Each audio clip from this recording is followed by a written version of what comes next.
വിജയ് നായകനാക്കി ജോൺ മഹേന്ദ്രൻ സംവിധാനം ചെയ്ത റൊമാന്റിക് കോമഡി ചിത്രമാണ് സച്ചിൻ. വിജയുടെ എക്കാലത്തെ മികച്ച റൊമാന്റിക് ചിത്രമായി കണക്കാക്കപ്പെടുന്ന സിനിമയ്ക്ക് വലിയ ആരാധകരാണുള്ളത്. ചിത്രം ഏപ്രിൽ 18 റീ റിലീസ് ചെയ്തിരുന്നു.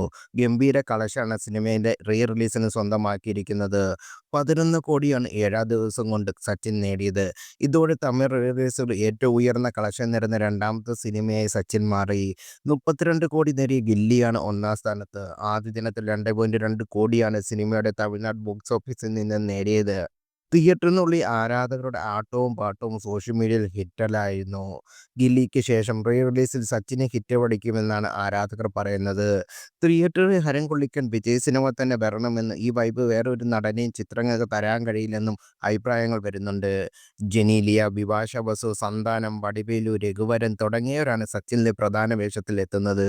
വി ക്രിയേഷന്റെ ബാനറിൽ കലൈപുരി എസ് താണു ആയിരുന്നു ചിത്രം നിർമ്മിച്ചത്.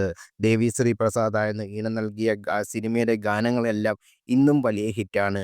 ആദ്യ റിലീസിനിടെ രജനീകാന്തിന്റെ ചന്ദ്രമുഖിയോടും കമലഹാസന്റെ മുംബൈ എക്സ്പ്രസിനോടും ഏറ്റുമുട്ടിയെങ്കിലും ചിത്രം ബോക്സ് ഓഫീസിൽ വൻ വിജയമായിരുന്നു.